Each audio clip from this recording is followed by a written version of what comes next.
Well, welcome everyone. It's great to have you with us. We're delighted to be together, and I'm just sorry we can't be in person. And we're all kind of working through the various challenges, and I can't wait to hear from our panel, our panelists, and also to get your questions at the end. So, as you know, we're focusing on the workforce of tomorrow, what the lockdown has taught us. So, we're very curious to hear about practices that the various companies represented here today have been implementing, what they've been learning, some of the biggest challenges that they face. So we thought we'd kick off with just a little bit of an icebreaker. So, reflecting on that really difficult question, I am remarkable because if you reflect on your career journeys, your life, the various passions you have, if you can just share a little bit about what makes you remarkable, that would be a great way to kick things off. I was trying to think about how to finish that very difficult question because it makes me feel very awkward and uncomfortable. After living too for a long time in Europe for over 12 years, and now I've been in Japan for 5, just always very careful not to come across like I'm bragging about anything. So, but I was thinking that one thing I would say to the group to kick it off is I do try every day to do something that terrifies me a little bit, and that helps me stretch. It helps me grow.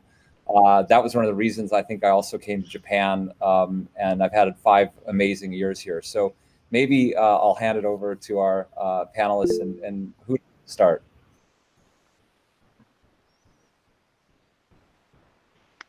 Peter, do you want to kick things off? Do you mind if I start with you? Sure, no problem. Can you hear me okay? Yes. Cool. So why am I remarkable? I suppose I've been in the agency business for 30 years. So 30 years of dealing with lovely clients and trying to help them grow their businesses. I've been at Omnicom for just over half of that, so 17 years at Omnicom, and 5 or 6 of those years has been at OMD, and then another 5 years running the group. So we're across Australia and New Zealand. We're about 25% of the agency business in Oz, and about 50% of the agency business in New Zealand. And what's a little bit different about me, I cycle to work every day, which allows me to eat more than I should, but and keep an equilibrium. And I'm also a bit of a sailing nut and have sailed the Atlantic twice. Wow, that's fantastic. Thank you so much, Peter, for sharing. Yuki-san, do you mind going next? Thank you for joining us. Great to have you. Sure, Peter-san. Very nice to meet you. I'm Japanese, as you can tell. My career has spanned 38 years, so you can tell I'm pretty old as well. Mainly in sales, marketing, and general management in the IT sector across 8 countries. But 4 years I spent as CEO of an airline, Jetstar Japan. So that was very different. And for the past 5.5 years, I've been with Cisco, and I lead the Asia Pacific, Japan, and China region. And I would say I am remarkable, not only because I'm Japanese and have a weird British accent, but because I foster a conscious culture in the company where employees feel valued and welcomed and respected. And of course, they're enabled by the wonderful Cisco technology. And I do believe that it's really important that everyone gets to experience the full spectrum of diversity. Thank you. That's wonderful. Thank you so much. Reka, do you mind going next? Thank you again for joining us. We're delighted to have you.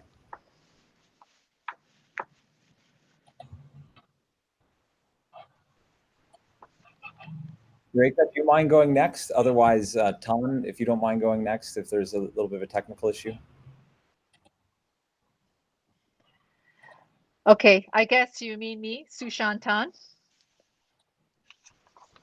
That would be great. Yeah, go for it. Sorry. Okay, so my name is Sushan. I'm Singaporean, and you're asking someone who went to primarily Chinese schools with very Asian values.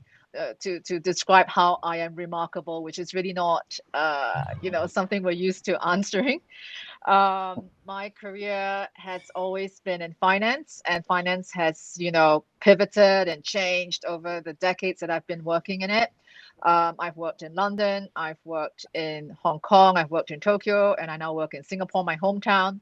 And I'm with DBS Bank, Singapore's largest bank and ASEAN's largest bank. I run our corporate and commercial bank. We call it institutional banking group. And prior to that, I used to run our consumer and wealth management business.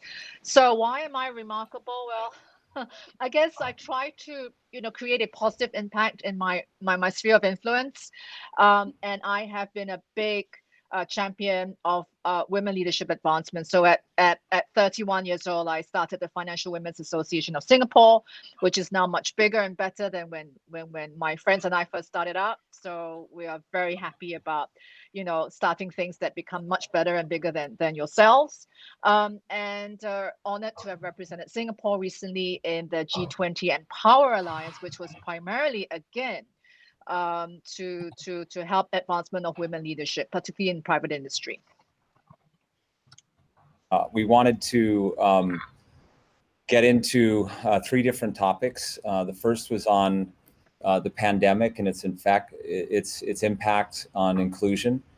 And as we all know, I think the pandemic, unfortunately, has deepened some pre-existing inequalities. We're seeing these vulnerabilities exposed in social, political, economic systems. That's amplifying the impact of the pandemic. The UN speaks about this as the hidden pandemic, referring to these added burdens of childcare.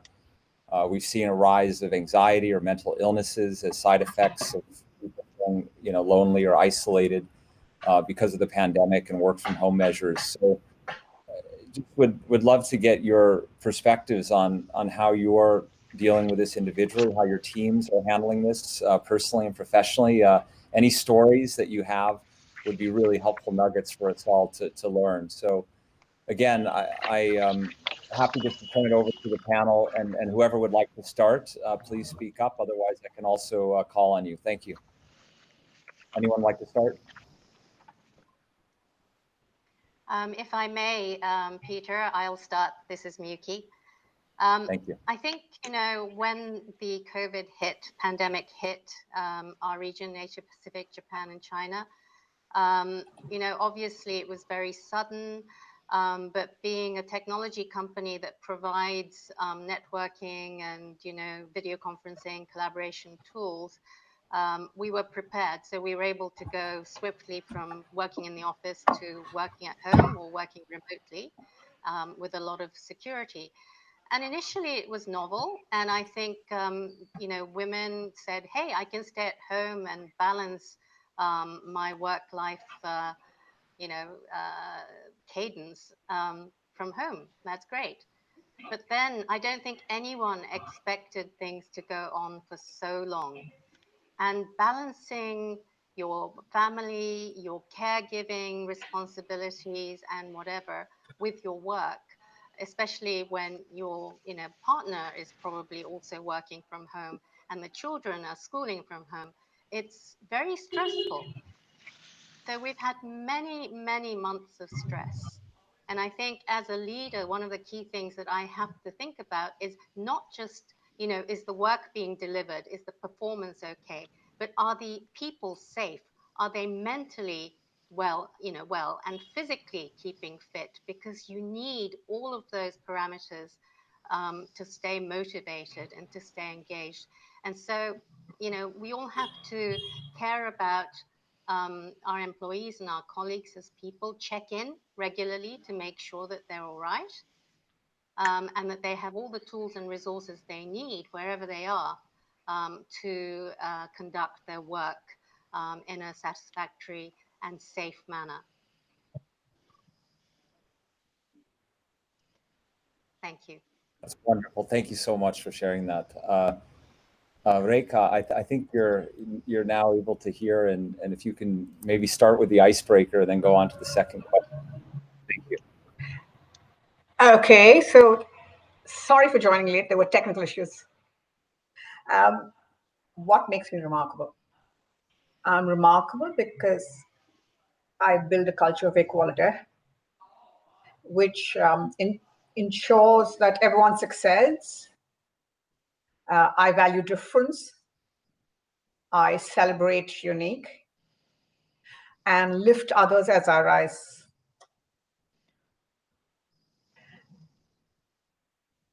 And Peter, you wanted me to respond to the second question? That would be wonderful. Thank you. I can hear an echo. So my career has been a bit of portfolio.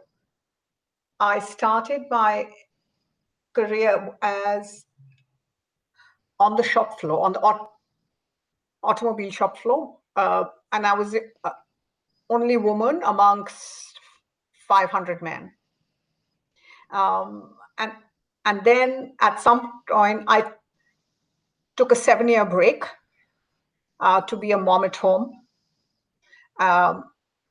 There were no options at that time, no flexibility, no work from home. And at that time, I kept myself relevant by consulting. Then I was an entrepreneur and co-founded a tech company. And then I was an entrepreneur again, but in the social sector, and founded a not-for-profit. Came to the corporate career very late, and Accenture has been my corporate career for the last 16 years. About my life and passions. Passions really is about giving back to the community, both within Accenture and outside. And other passions which keep me sane is meditation, is long distance cycling, hiking, running. Used to be swimming, all pools are closed. So that's about me. Wonderful. Thank you so much for sharing that. I've found hiking to be really restorative and critical during these times. Peter, would you like to go next? Sure. Thanks, Peter. Well, I think we had a bit of a dry run as we came into the pandemic. We had a work exchange colleague from the UK who came out to Oz, and in the 2 weeks that they were with us, they were very enthusiastic. They met absolutely everybody. So they went back to the UK and had a sore throat. So everyone panicked, as was the case there, and they got and they shut the entire office in the UK. So we were kind of forced to follow suit in Australia. But it meant that in early March we'd had a bit of a dry run of sorting out the connectivity, chairs, laptops, getting everyone set up from working from home. So when it properly hit in mid-March, we were sort of able to pivot quite quickly to looking after our people and also pivoting to looking after our clients, because across the entire industry, everybody was either pulling activity or reframing it. So a lot of uncertainty, and I think as we pulled together as a leadership team and decided how we were going to navigate the tactical early phases of the pandemic, we resolved that we would communicate often and almost be guilty of over communicating, but it seemed to be what the teams were looking for, but also look to a COVID dividend of, we're going to have a lot of management bandwidth. We're not going to be traveling. We won't be able to see clients as much. So what will we be able to, what big projects will we be able to pull together and activate through this period? And none of us knew how long it was going to last, but we were pretty sure it was going to be at least 6 months, and indeed has lasted a lot longer. So it's enabled us to put in some big programs, such as lighting up a diversity and inclusion initiative across the entire business, an automation initiative across the business, and a data strategy across the business as well. So again, helping our people by communicating, but also having them see that we are still making progress as a business, and using the extra bandwidth that the pandemic has given us. Thanks. Thank you, Peter, very much. Sushantan, do you mind going next? Thank you. Well, we didn't have a dry run.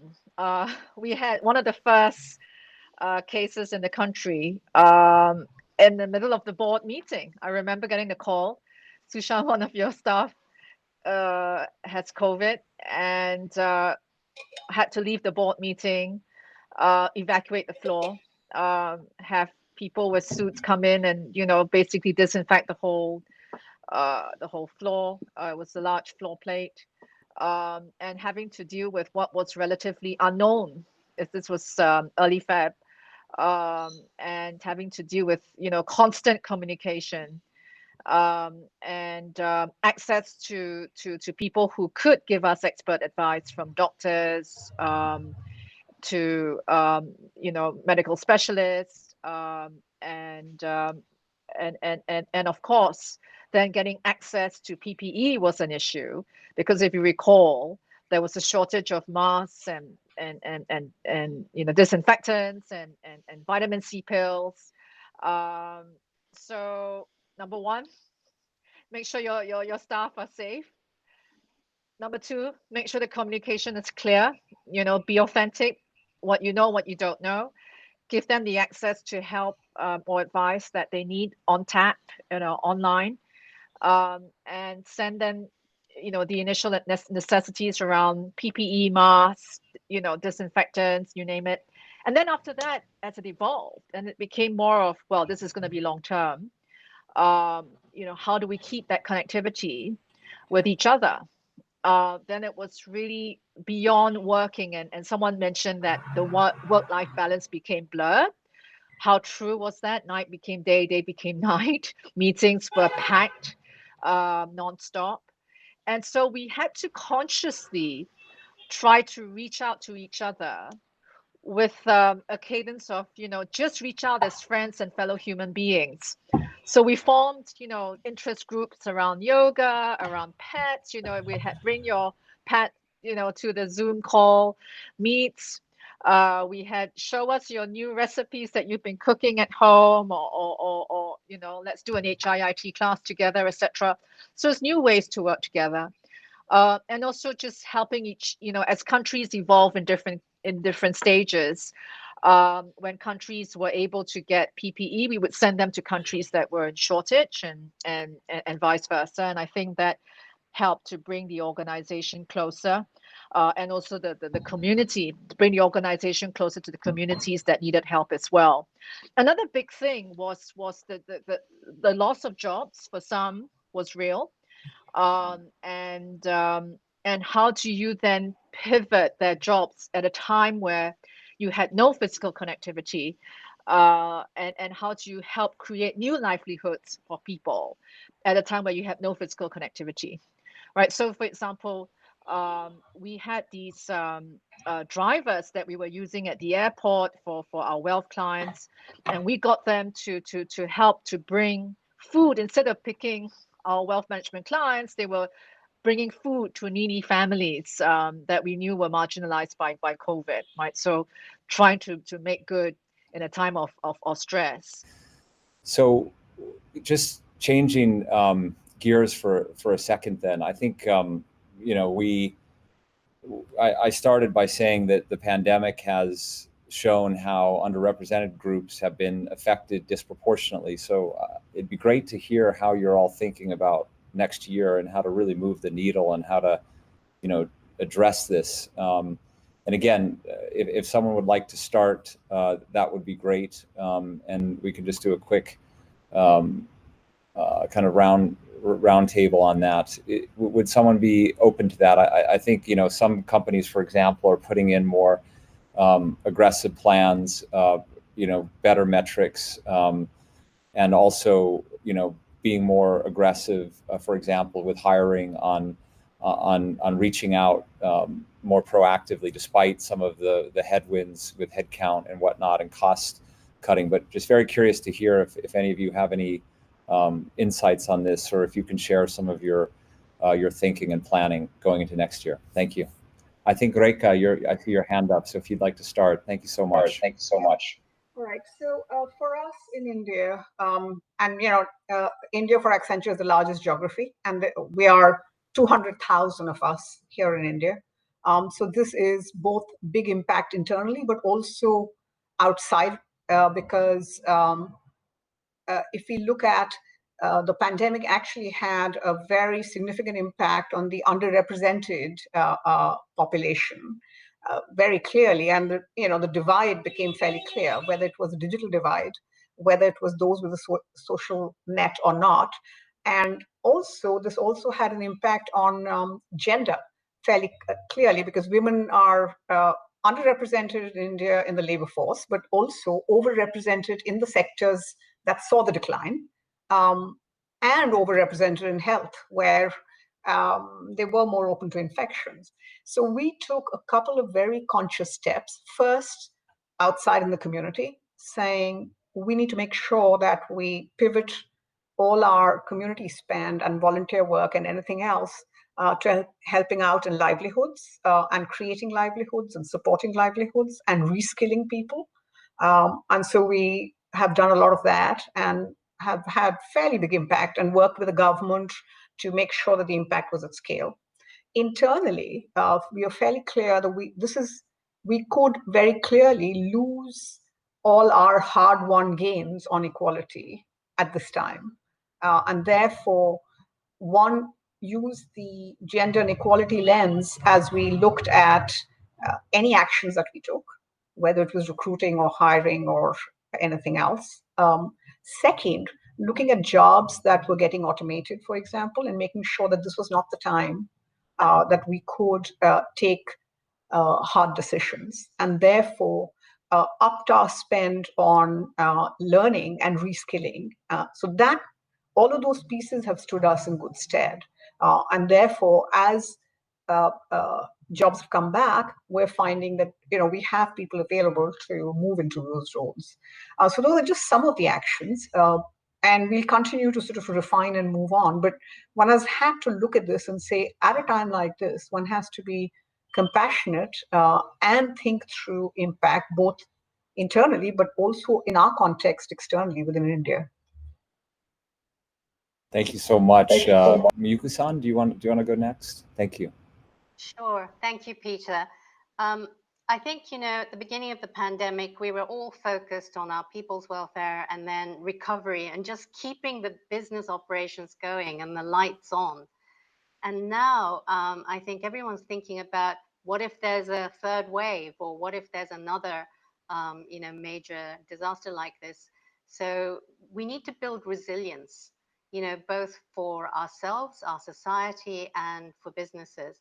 And I think that's where certainly my company is focusing, and we're helping customers think through how can they be resilient, and how can they turn these types of crises into new opportunities to create new ways of working, interacting, new value in the economy and in society. So that's what we're trying to do. And digitization has accelerated more than at any time. It's, things are happening in weeks and months, whereas, it would have taken years before. And having those technology tools, we find, is a great equalizer. It allows everyone to continue participating in the economy, in society, because they can stay connected. They can stay connected to doing their jobs and caring for people, even if they can't physically travel or, be with the people that they want to be with. So I think those are the big trends that we see, and that's, right in our line of work. And as Reka said, there are certain industries which are really focused on making sure that they can withstand and thrive in the next normal, as we call it. Healthcare is a key point. All the hospitals are trying to ensure that they're ready with digital systems, connectivity, supply chain, logistics, being able to get first responders safely to where they're needed most. Education, because children's education can't stop, as we've seen. We've got to continue with that. So we've got to think about ways that we can continue educating our kids. And of course, new skills will be required as we enter a more digitized, perhaps more virtual and distributed age. To Rekha's point, cybersecurity, we need to worry about that a lot more than in the past, because, this is an opportunity for hackers as well as for business people. So those are the kind of things that we've all got to think through, I believe. Thank you. Very, very I'm happy helpful. to Thank go you so next. much. Oh, great. Thank you, Sushan. So I would like to expound on the digitalization track, both internally and externally. In our business, trade, especially import and exports, can be quite a physical activity. You'll be amazed how paper-based, documentary trade, bills of lading continue to be. But I think when COVID hit, all that changed in one fell swoop, and the ability to help our customers really access their goods that were trapped in ports, that were trapped in unsettled around various parts of the world or in warehouses was imperative. So being able to digitize our customer journey from end to end, from farm to farm, from farm to fork, for example, from warehousing to countries, and being able to help along the logistic chain was important. I think COVID brought home how important food security and medical security was, and the world just pivoted from just in time to just in case. So being part of the digital solution for our customers in all their various verticals, from building and construction to medical supplies to the agriculture, for example, was important.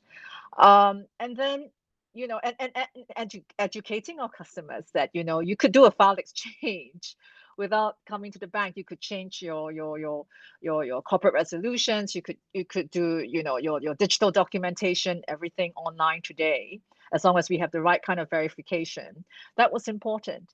And being able to use data judiciously, to help us reach out to all our connected parties, be it suppliers or buyers. So, for example, when the F&B industry got hit very badly, we realized a lot of them had not digitized their offering, and didn't know where to start. So being able to give them a one-stop shop, right? Just give us your menu, and you specialize in what you do best, which is getting the food done.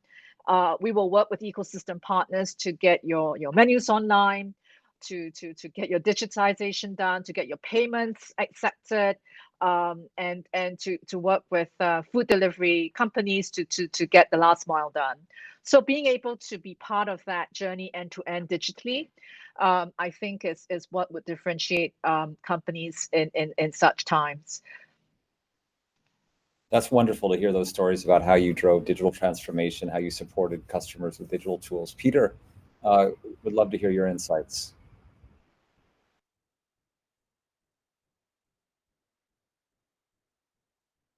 I think you may have to come off mute, Peter. Sorry. At the start of the pandemic, it was really it was interesting dealing with global, with head office. We're an American company, headquartered out of New York, and it was really fascinating to see how the team in New York were viewing things through their lens. And it was, in the early days of the pandemic, it was kind of like ground zero. It was almost like the zombie apocalypse on their doorstep, and it was really tough to communicate that there were markets that were still quite resilient, and there was a lot of activity. There was a lot of pressure to cut costs and cut heads. Of course, there were client verticals that did go dark almost straight away. We've got a lot of airlines, got a lot of theatrical movie businesses, and you need to be flexible for your clients. And And we did have to right size quite quickly. Probably had to shed about 5% of our workforce, but there was a lot of pressure to shed more. And in communicating with our people, it's absolutely brutal letting 5% of your people go. But sharing the pressure the business is under and treating your teams like grown-ups, and really being honest and vulnerable, I think was very much appreciated, and signaling our priority, which was to keep the business viable, to keep those 95% who remained still in jobs, was a huge issue. We touched on the gender side of things. We're probably about a 70% female business, with a lot of women on the leadership team. So it didn't really for us break down on gender lines, and but we are a young business, and I think the young people in our business were struggling. Their living arrangements might not be as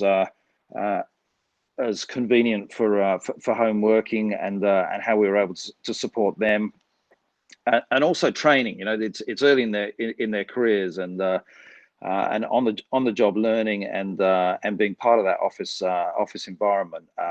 Losing that really it was doubly confronting, in that a lot of their progression seemed to be put on pause. So finding other ways to connect with the young people in the business, identify those who weren't struggling, but give them a sense that their careers were still moving forward, and find other ways to educate and continue training. And then we've had sort of it's almost been a tale of two cities. I feel a bit of a COVID fraud in Sydney, that it was locked down for a while, and then we're back to 75% in the office now, and there was resistance, I think, early, and being very clear that whoever wanted to work from home, didn't feel comfortable, was absolutely supported in doing that. But as people started to come back into the office, there was a bit of resistance until we got to about 25%, and then there was almost a queue to competition to come back in, and that sort of serendipity of idea generation, and people bouncing concepts off each other. There was a lot of desire for people to reconnect, and it's been that way for a number of months now in Sydney. And then a completely opposite challenge in Melbourne, where the poor team there have been in lockdown pretty much since Easter, and have had a number of waves go through, and almost being respectful and empathetic about how we're celebrating, sort of converging on the new normal, whilst a large part of your cohort and colleagues are still suffering in lockdown, and how you support those teams, and a difference of response and outcome across the company is it's incredibly important to be nuanced in your communication. Thank you very much, Peter. A lot there on flexibility, on vulnerability, on signaling what your priorities are. A lot of great insights. Just wanted to get one more question in before we go to questions from the audience. And again, I asked you to start with that simple but sometimes very difficult question to answer. I am remarkable because now clearly you all speak incredibly well and confidently, and I was just wondering if you can share with the group, though, a little bit about your journey on how you've been able to, find your own voice, to be comfortable, not just having achievements speak for themselves. That's one of the themes, that achievements don't speak for themselves, that we all have to commit to being able to tell our story well. If it's, coming up for a new job, if you can't tell your own story well, you sometimes won't get that job. So that's not, I know it hasn't, like I said at the beginning, it hasn't been comfortable for me. Every year when I have to write performance reviews for myself, I find it the most difficult task of any, or in interview situations, trying to talk about, oh, I do this really well and that really well, but it's a necessary skill, as we all know. So I would love to hear from each of you what your journey's been to be able to do that in a highly authentic way, and humble way, but also in a way that allows you to, be ready for these next roles or opportunities, or to drive different initiatives. Thank you. Who would like to start?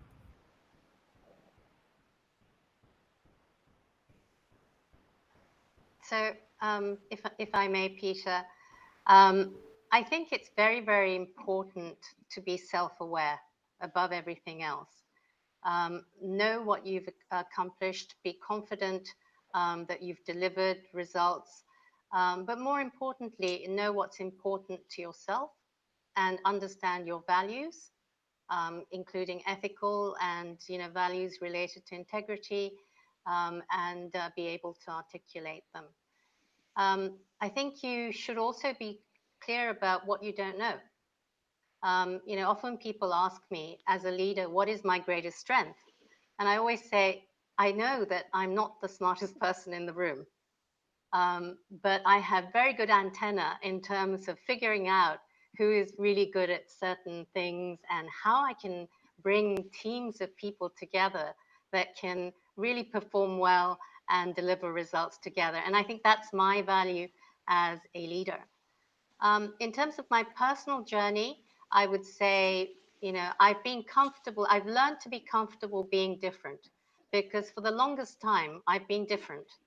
As I mentioned, I'm Japanese. I grew up in Australia and England. I have an English husband. I speak with a funny accent. I've been working for almost 40 years where there were not that many female executives in the sales force or marketing. So I was quite often the only female in the room. And rather than be cowed by that, I always used to say, hey, it's good because I'll stand out and my customers will remember me, but not the salesperson from the competitor. And so you start to build that confidence in the fact that you're different. And you can build on that when you're going for the next job or trying to make the next sale or whatever. Thank you. Thank you. That's wonderful. Who'd like to go next? Please. Thank you, Rekha. I was just listening to Suzuki-san saying that so resonates with me because I've grown up being the only woman in lots of places in India. And also coming to the corporate world rather late in life. And the cultural context of what one grew up in, all three combined sort of made sure that the ability to ask for what you want, or to, as you said, to say, here's what I've done and this is therefore my just reward, has come very late, and it's a learned skill. And it has come after recognizing that it's okay. And with the help of some mentors and some setbacks that happened, then you recognize that if I'd raised my hand and I would have got what I was owed in a way. So life experience, mentoring, and late learning of undoing cultural norms, and also background of not being in the corporate world for very late, has got me to this spot. And now I sort of make sure that I pass it down and make sure that we turn the spotlight on people who are hesitant, and have them know that it's okay to be confident and talk about your skills, but as was said, in an honest manner and not as a brag. And that's something we find, at least in Accenture, that for our women, that's one of the things that we have to tell them, that it's okay to negotiate, to ask for help, to ask for what's really needed for you, to raise your hand for the next big job, because of all the cultural baggage they carry. So we're focusing a lot on that for our women here, especially in India. And during this pandemic, actually, more than anything else, I've had to learn the muscle of showing vulnerability, which is very hard because you want to show that you know it all. And so the fact that we didn't know it all, we were making decisions in times of ambiguity. We were making decisions which could have gone wrong, and therefore being vulnerable and open about it and saying, we're making the call, we'll have to be agile and have the ability to change fairly quickly if we need to, I think made me a better person. And that was my journey actually through these last few months, to learn. And the second learning I had was to say, It's okay not to be okay. And both those were very new muscles I've had to develop during this pandemic. Thank you so much, Rekha. Wonderful insights. Sushan, I think you can come in next. Thank you. Thank you. I want to pull what has been said, by Rekha and Suzuki-san. I so resonated with that, being authentic, knowing what you know, but more importantly, knowing what you don't know, and having the humility to listen, and the ability to create diverse teams made up of different skill sets. But I think what is important from a practical sense of view is, as leaders, we need to help these diverse voices, some of which might be lower, softer, get surfaced. At DBS, we have what we call raccoon moments, and a raccoon spelled WRECKOON, i.e. a raccoon that comes in with a massive axe. And we create these moments to allow those dissenting voices that would normally just keep quiet to say, hey, could I be a raccoon? So it's creating that psychological safety for dissenting voices to have that day in the sun or that hour in the sun, and making it safe. And self-promotion. I mean, in a primarily Asian culture, that's almost unheard of. But we want to make it okay for you to nominate yourself for promotion. It's okay if you feel you deserve it to do it. And in fact, we're going to make it a way of promoting yourself. Self-promote, fill in the form, put yourself up. And until you do, have these practices in place and you have them in your workday rituals, it may not happen. The other is, as I talked about diversity and diverse teams, you can only have that dynamic tension work for you if you can create the trust between diverse perspectives. And very often it's not easy, especially when you're trying to do things online. You don't see things the way each other sees things. You have very different perspectives. To bring all those different perspectives into a room and to admit, hey, we don't know it all, but together we can argue things out and we can formulate a shared landing with a shared vision, but at least, we hear each other out. Now, to be able to do that constructively, you do need to create that element of trust. And I think that's the hard part for big organizations to fulfill. And I have found that doing what we would call T-sprints in DBS, but really it's getting your kitchen cabinet or your inner circle of people you work with to be able to be vulnerable with each other, to be able to be authentic and to explain, this is what I am, this is who I am, this is my personal history, that's why I react to things the way I do. And to be able to have that shared understanding. So invest the time to get to know each other as humans, create that trust, because that comes with time. It can't be forced. And when you can have that element of trust, you embrace each other's diversity and strengths, and you acknowledge each other's weaknesses or proclivities. I think whether you're doing it physically or digitally, you can get things done. Great hearing about vulnerability before and how you tie it together with building trust and psychological safety, bringing in lots of diverse perspectives. Very powerful. Thank you. I want to go to some questions from the audience, if that's okay. Peter, I don't know if you wanted to quickly chime in on the last question. If it's okay, I'll go to the next one.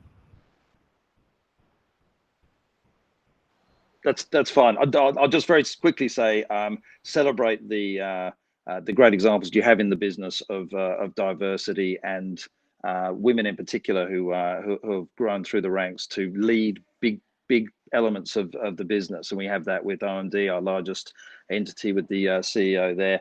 Encourage those great examples to inspire the next generation of women leaders. Encourage them to enter the trade competitions for women in media, or the Power List, which Amy Buchanan came second only to Google's own Mel Silver. So again, celebrate the people you have in the business as examples to inspire the next generation of diverse leaders. Thank you, Peter. One of the questions coming in from the audience, first one is to Miyuki-san, but others, of course, are welcome to comment after her. Due to the pandemic, some of the queer and trans folks across workplaces had to go back to their respective homes to stay with their biological families, which are more often than not homophobic and or transphobic. This impacted their mental health as they might have had to step back into the closet. Curious to know how organizations address this from a DEI lens. Yeah, that's a really tough one, especially in Asia Pacific, Japan, and China, which has a wide spectrum itself in terms of cultural and societal beliefs and norms. At Cisco, we very much promote the glories of full spectrum diversity, and we really believe in the individual for themselves. And if their home environment does not accept them for who they are, at least from a company point of view, we can just continue to provide them with moral support, counseling, reinforcing their value to them. And, if they're working from home through video conference, I mean, it's not our place to, go and preach to people's families, but at least we can demonstrate through our actions and our interactions with this family member and colleague how we value them as a company and as a colleague, and hopefully that will have some impact. But we have a lot of, non-work initiatives. We call it the Jesse Pavelka Initiative in Cisco, where we really look after people's mental and physical health, make sure they're eating correctly, and so on. But the final thing is, if it's very serious, like, there have been cases of domestic violence during lockdown because of the stress of, financial constraints and so on. And if there's been domestic violence, we will not hesitate to support the employee in moving to another location or removing themselves from that situation.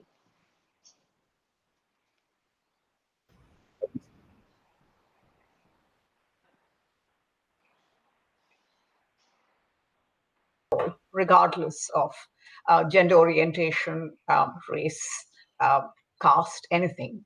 And during this time, just to add, we have seen that there has been an uptick, almost a 20% uptick on the employee assistance program we offer our people, which is really professionals that people can call on. So, mental health has been an issue, not just for those who are being discriminated against, which in Asia does happen, but also for just the fact that you're in very uncertain times and are staying at home and having to deal with a range of issues. And we are taking a very proactive approach in ensuring that each voice is not just heard, but we're listening with compassion and trying to see what needs to change, and having our people be part of the dialogue to see what else do we need to do, what else needs to change. And yes, there's zero tolerance for violence, and we would step out and help if that did happen. But it's really making sure that there's a trusted connection, and that at least within Accenture, they can bring their whole selves to work. And it's whoever they are, whatever they represent, that they are celebrated. And that creates that base for trust where they can be vulnerable and share what's going on. And then we can help where we can. Excellent. Thank you so much. This next one is for Sushan. In many APAC cultures, people may hesitate to speak up, request things to their managers, employers, HR. It's deeply rooted in the culture, stereotype, educational system, etc. How can we encourage underrepresented groups to speak up more, to get more? So, you provide platforms, whether anonymous or otherwise, for them to speak up. We've got something called Ask Piyush. Piyush is our group CEO, and anyone can write to him anytime. He gets thousands of questions asked or feedback, and it's been a very useful forum on which to really have our feel of what's happening on the ground in many countries, it's to create that psychological safety. The speak up can be both positive and negative, right? So we try to dial up the positive. So we have, employee appreciation days. We have something called ITQ, which stands for I thank you, and it's this positive validation of each other. We encourage our colleagues to speak up in support of anyone, from someone who helped me in a tough time, to someone who's just always so friendly in the lift, and we reward them with this recognition, and it's on the directory when you look up for their telephone numbers, etc. So this positive reinforcement, I think, can be very powerful to make even the most junior employees feel appreciated and part of a wider team and part of a wider purpose. But in terms of getting people who hesitate to speak up, as I said, create those raccoon moments, right? Create space in your meetings where you just have to look around and go, hey, you haven't spoken. What do you feel? How do you feel? Or, hey, does anyone disagree? And make it safe and say, listen, I might be the boss, but I don't have a monopoly on knowledge. I'm happy to hear any dissenting voices. And encouraging all leaders to think that way, I think would create for more diverse and underrepresented groups to speak up and to give them the courage and the opportunity to do so. Those are great points. I'm really sorry to say that we've run out of time. It's gone by very quickly. Apologies for some of the technical issues in the beginning. Just a huge thank you, Sushan, Miyuki-san, Peter, Reika, really great insights. Lot to ponder about how we show up as leaders with vulnerability, but we also commit to powerful long-term ways of allowing for progression, for great support, and also storytelling. I think that's a powerful thing that came across, how we all need to hear great feedback about ourselves and take it to heart and play to those strengths, and also encourage others to find their voice, to be able to tell their stories in a very compelling way. So thank you so much for your vulnerability, for creating psychological safety in a call like this with lots of people. Really inspired by your words and your wisdom. Thank you all so much for joining as well, and all that helped us put this together. Do take care. Stay safe. Bye, everybody. Thank you. Thank you very much. Thank